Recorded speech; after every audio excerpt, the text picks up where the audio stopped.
Hi, everyone. Back in the house with a new episode of With Love Soleil. And I want to talk to you guys about something that I am traversing right now. And I feel like there are a lot of us kind of in the same boat. So I wanted to just kind of normalize it, bring it to the surface, and give you all something to think about as something that I'm kind of navigating right now. And that is learning how to maintain your value and attract in people who reciprocate you and who provide for equal energy exchanges. So you're not always finding yourself in one-sided relationships. So if you're someone who, even does the work, because I think what happens is those of us who are focused on doing the work and mastering ourselves and becoming energetically in our power, so to speak, vibrationally in our power, then it is true that as time goes on and as you reclaim your vibrational and energetic and spiritual power, what you bring to the table in friendships, relationships, jobs, anywhere and anything, anytime you go anywhere, what you bring to the world, it increases. Your value raises according to the work that you do on yourself. And most of us who are even in this realm of existing, who are even doing the work, already kind of came in with some form of energetic power because we realize like we have this and we want to expand on it. We realize we have more work to do. We're sort of in the spiritual realm, so to speak.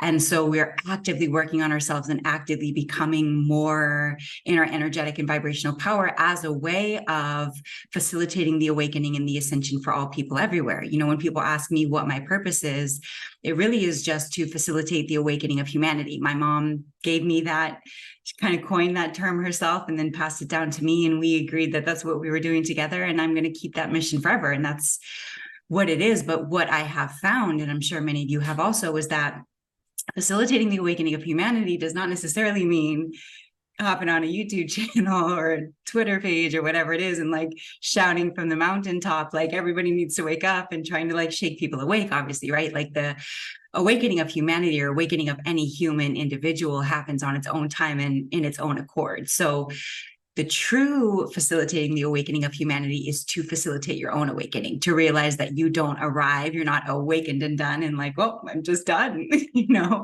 don't finish your own awakening, your own vibrational excellence. There's always more work to do. There's always more to uncover. There's always more of you waiting to bloom from the ashes of who you are not.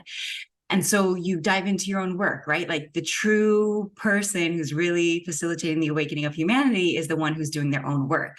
And then they go out into the world and their vibrational presence is known. Their energetic spiritual presence is known. It's felt by all people. Some people resist it. They're like, oh, that's weird. It's too much, whatever it is, whatever, limitations they have in their mind about people like us.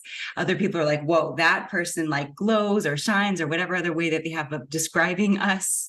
And they like it and they're attracted to it and they want to know more about it, right? So that is the truth of embodiment. If you're really embodied in this work, then, I mean, you're still going to talk about it. Like I talk about it all the time. And whether I'm having tea with a friend or on the phone with one of my girls or at the grocery store talking to Pedro, like wherever, however, whenever, it's just who I am, is what I am passionate about. Like I very rarely do you find me like talking about politics, right? Like I actually was raised in politics. I've like closed that chapter of my life very much. So I might, call out the like evil elites or whatever it is. I might like be down to like talk a little conspiracy, but like I don't need to get into the nitty gritty of like world affairs. I'm not really talking about the weather, right? Like this is like encompasses my whole life.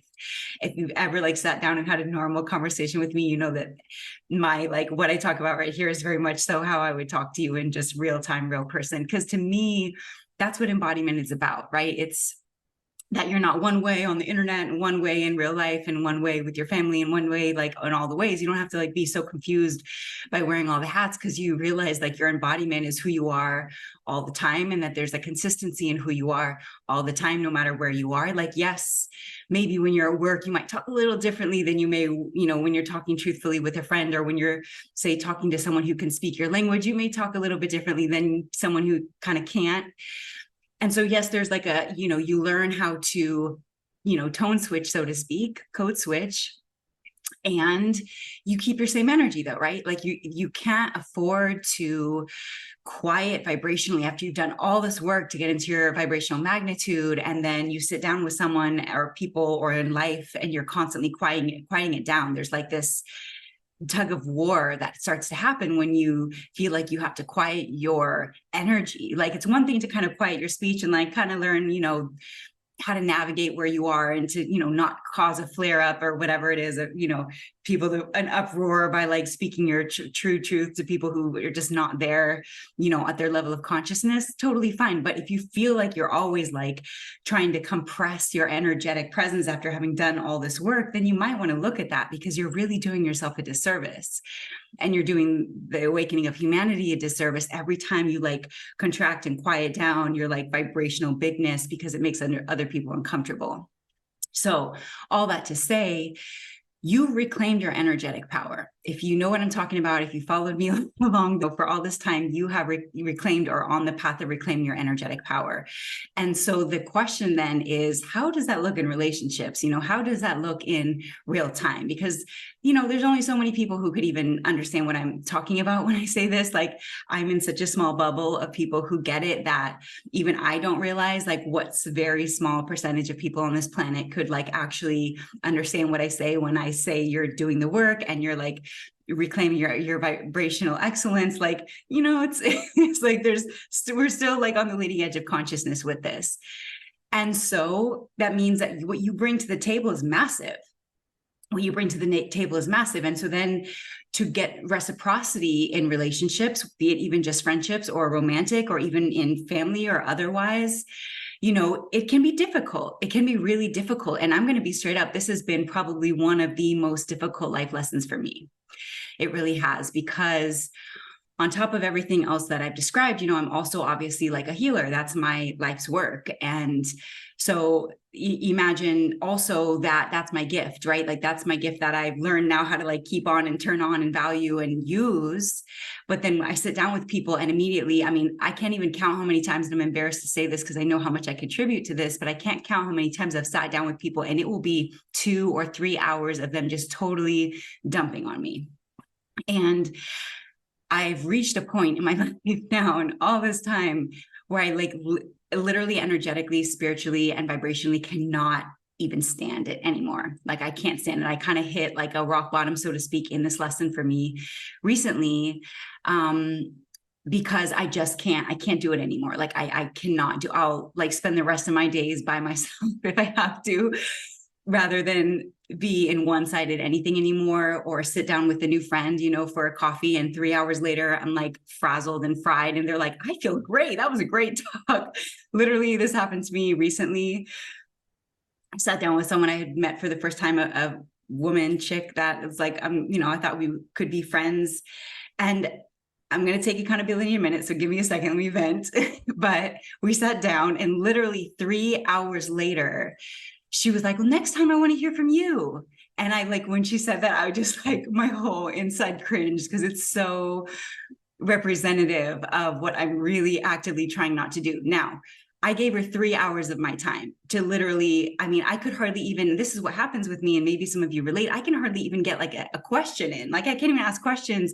They're so busy like dumping in a safe space. I can't even ask like clarifying questions about what's going on here, much less like even get a single sentence in about myself. And that's been a huge life lesson for me. It's something I've really, really struggled with in friendships and relationships and all the ships, right? In work and in everywhere, and I love the fact that I'm a safe space. I really value that. And I like honor that about myself. I've worked hard to be that. And also a safe space needs like also a safe space, right? Like safe space people and people whose presence is healing, where other people just come in and like, I feel like I could just talk to you forever. And you're like, I know, I get it. I get that all the time, right? We need people who can like hold the space for you to exist too, right? Like having a 3-hour conversation where you get 6 words in is like really inappropriate, frankly. And there's some accountability on my end. And that's when I walked out of that after she said that. And I was just like, totally just like, bro, like, obviously I walked out of there like there's something, it's on me, you know, and I also am aware it's like a person who takes hyper accountability. So I want to be like aware of how much I'm doing that, because obviously if you're someone who could talk for 3 hours straight about yourself and not ask a single question about the person in front of you, and here I am like trying to shift and change all my body language to like demonstrate that I'm like not totally in this with you at some point, then there's some lack of self-awareness there. So there's equal accountability to be had, but there's still accountability on my part, right? Because I did sit there for 3 hours and let her emotionally dump on me, which is what I do for a living. I usually get paid in those instances. And obviously this was not a paid event. And B, I could have cut it off at any point, you know, an hour in, I could have seen where this was headed and just like, you know, sorry, I got to run. Like there's some very easy ways to get out of these dynamics. But my question, and sort of what I was practicing in the moment, is like, how do I energetically like end this, or like, you know, cut this stream of just dumping that's happening? And all in all, it's just that I just can't afford to give that kind of time to someone who's not going to even take a breath to like consider me at all in this conversation. It's not a conversation, right? It was like a session basically. And it happens a lot. I find myself in one-sided relationships a lot. And what I'm finding also in my work with clients these recently, and even with friends and otherwise, a lot of us are kind of coming to this place where it's like we literally cannot afford to be in one-sided anything anymore. We cannot afford to just be like the space holder where people come and just dump and then feel great. And we're just like, you know, there's no reciprocity, there's no energy exchange. And what I believe, honestly, and this often is kind of where I go when I see certain themes like this happening, is that I think that the vibration of the earth is raising. I think that new leaders are emerging. And therefore, this is an old pattern that those of us who are the new leaders cannot take with us to the next level. Like it's not absolutely not going to work for you to downplay your work and your vibrational presence by letting someone just totally like wreck your good feeling heaven on earth experience by dumping on you, and they feel great and you leave like without having, it's a net negative for you, right? Like exchanges like that are absolutely a net negative. And so this is where the energy exchange idea comes from. This is the one-sided thing where it comes from. Now, for me, and what I've always thought all along, well, like, okay, it's okay if like, even if I don't get a full energy exchange from this person, because I'm so energetically exchanged for, even in doing my own work and with God, because I love God so much. And I love my life so much. I'm so happy. I feel so good. I have such a high vibration that the reciprocity may not come from this person. It may come over here. And so it's okay if like it's a little off here, because I know that I'm getting and I'm fed for and accounted for in many other ways. But most of the other ways are still the ways that I'm committed to doing the work, right? Because yes, my work definitely feeds me back. If there's like a beautiful energy exchange that happens there, but I shouldn't have to work hard on myself to like be able to have friends, right? Or be able to like exist in dynamics where people are not going to like talk to me at me for hours on end and not even consider me at all. And so there's kind of a balance here, right? I think what you will find as you increase in energetic vibration and energetic power is that, yes, there are going to be less people who even really understand that and like are going to be able to hold space for you and going to be able to meet you equally. And that can either be like, oh, why me? I don't have any friends. Or it can be like when you have 2 or 3 solid friends who reciprocate you and whose energetic exchange with you is pure and like healthy, then you just appreciate them so much more. Y'all saw me bring Megan on a couple episodes back, and she is absolutely one of those. We say that to each other all the time, that we are so appreciative of the ways that we exchange with one another, because it's like so healthy. It's so healthy. And we hold space for each other really like masterfully and skillfully. And she and I both work on that actively, and we can, always communicate when it's not there. So, her being like one of my very closest friends who that dynamic exists with, totally honestly feeds me in ways that if I just have like 2 or 3 of those, I'm pretty fed in friendships. I have always been one, however, to not have a huge circle. It's just never been my style. I'm not like extroverted enough to like be friends with everybody. I'm cool with everybody. Like most people will know who I am. If I go out, like I'm cool with everybody, but I'm not friends with everybody, if you know what I mean. I'm not like, we're not texting and calling all the time. My phone is pretty dry and I like it that way. Like I keep it that way. I very rarely like give out my phone number. I'll give out like maybe a social or whatever, but there's always kind of a barrier to reaching me. And especially more these days, as I'm really committed to reducing any one-sidedness. So if this is you and you feel what I'm talking about and you're like, I know my power, I know what I bring to the table, it's not often that I feel reciprocated for, or you often find yourself in one-sided energetic exchanges, like, don't lose hope. I'm not here to say like you're not going to have any friends or whatever it is. But it is that you yourself will have to take accountability in a new way. You know, if you find yourself even an hour into a conversation where someone's just like hasn't even come up for a breath, or you can't even get a question in, or you've not spoken a single thing about yourself yet, excuse yourself from the table. You know, like that's where I'm calling myself out, is like I have to hold myself accountable instead of leaving being like, oh, nobody thought about me. Like, just get up and go. Like, oh, that's all the time I have. You know, there's a nice way to do it. Of course, my thing has been more recently, like, is there a way to tell someone like, bro, you just talked for 3 hours? You know, like I didn't get a chance to say anything. And maybe that's how you tell them in a just, you know, an honest but nice, you know, gentle but loving but truthful way. And maybe I want to get better at that, because the thing is, what I do is I ghost. I totally, like, I got up from that table, I was like, I am never talking to her again. And I didn't. Like, zero. Like, if there's not enough self-awareness for 3 hours that you can't even like ask a question about me, I don't have it. You know, I just don't have it. And I'm learning that too. You know, maybe there is a way for me to like circle back and just be like, hey, you know, when when we sat down, I feel like, you know, you did talk about yourself the whole time, and I really value, you know, equal energy exchanges. And so I feel like you know, I'm not sure that our friendship's going to work out because, you know, I don't know. I obviously have not mastered the art of trying to reflect this back to someone. So I do just ghost. And it's difficult for me because you know, I would love to have like maybe a few more friends. I feel solid in the friends that I have. Unfortunately, they are like all over the world and not where I am. And I also been like, you know, there seems like there's got to be a way to combat this.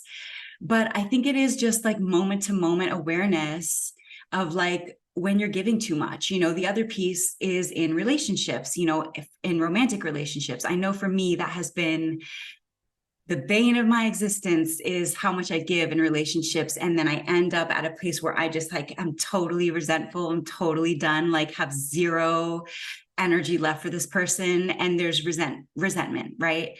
And all along, I'm like, well, I like to do this. I like to love people. I like to cook. I like to da-da-da. And so I'm like convincing myself that in my overgiving, I'm doing it for myself just as much as I am for them. And on some level, yes.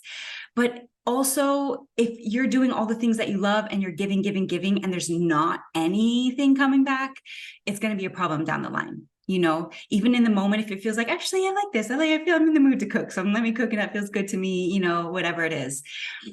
But if there's not, you know, you have to set yourself up so that in the moment, even if something feels kind of nice, that you're asking yourself, well, if I don't get anything back ever, and I'm like, you know, 10 days in now to having cooked dinner every night, I know I'm down the line, I might be setting myself up to fail. So that's where you have to just be really honest with yourself. Because even in the moment, sometimes we can convince ourselves that this is what we want to do because it feels good. And we have like this overflow of energy and we like to love on people and we're givers and healers and all of that good stuff. These are all my excuses, obviously. And though, you know, I get to a place like, you know, with the last person that I dated, it's like at this point, it just feels like a net negative for me. And it's unfortunate because I take a lot of accountability there because I did give so much without requiring what I needed, without asking for my needs, without even asking for anything. You know, my whole spiel has been like, I didn't ask you for anything. And I didn't. And that's the problem, right? That's definitely the problem. Granted, there's accountability to be had on both sides. So I'm also trying not to be the one taking hyper accountability for all the things, but I'm always willing to take accountability for my part so that I don't set myself up in these situations again. And so that's what I'm doing here, right? That's what I'm trying to do in all capacities of like, where's like the little nuanced ways throughout the dynamic that I knew I was probably doing a little bit more than I needed to be doing, or at least I wasn't asking for the exchange in a way that I needed to be asking for the exchange, so that at the end of it, I'm not in a net negative and like just have this pure like resentment for this person. Because I don't, you know, it's not my desire, obviously. Like, I would rather not feel that way, right? Obviously, I'd rather, if we're going to close out, I mean, I have no problem with ending, but if we're going to close out, I'd rather it just feel like we both showed up and we did what we came to do, and the agreement was satisfied, and we can end it. And I do feel that, because I do feel like he showed me how much I still do this in relationship, because it had been a long time since I was like in a more serious dynamic. And he came in and showed me where my shadow work was still with me in relationships and how much I give and all of this. So I say all this to say, I think the one-sided relationship, like the unequal energy exchange, for those of us who are doing the work, who are in our energetic and vibrational power, is a major theme right now. And so I'm navigating it with you. Like, I am exhausted. I'm so exhausted in every capacity, because my life finally caught up to the net negative that is my overgiving. That's kind of what this past 2 months basically of my being in Miami, kind of randomly, it's not even really have anything to do with Miami, but Miami happens to be the container where all of this kind of caught up to me. And I'm just tired and I just don't have it, and that's where life is like, that's okay. Because it's from that space where you have to receive, and you're going to really learn how to receive. And I'm like, I'm down for that. It's awkward and uncomfortable for me, but I'm down, because I know that in order to be truly abundant and in order to give in a healthy way, you have to also equally be able to receive. So maybe that's the lesson for you too, is like really learning how to receive, also learning how to ask for your needs, how to honor your needs, how to recognize in the moment of like, if I give this and I get nothing else back, am I going to feel okay about that? Or am I like, is there a little bit of a score sheet happening that's going to just rack up tallies over time, where at some point it's going to be 100 to 0 and you're just going to be pissed about it? Like, there's radical honesty that has to happen in dynamics. And, again, the hard part is sometimes you feel like, well, there's no, like, who's going to reciprocate me then? Like, I'm just going to end up mostly by myself. And, I'll be straight up and say that in my life experience, it kind of has been that. And also, I feel like that's a reflection in a way of my power. So I don't mind being a lone wolf. I definitely feel like I'm in a phase in my life where I would love to have a little bit more community. And that's been like something I've been actively calling in. I kind of thought I was going to find that here in Miami, but I'm pretty ready to go at this point, because it's been such a container for me to like heal and clear some things out. So I don't think I'm going to stay in Miami. I don't know where I'm going to go next. But community is one thing that I'm working to prioritize. But again, it's going to take my reconfiguring, right? Like, when I leave this container, I will leave in a place where I'm at my worth, and I need you to meet me here. And if you can't, then it's just an easy, clear no.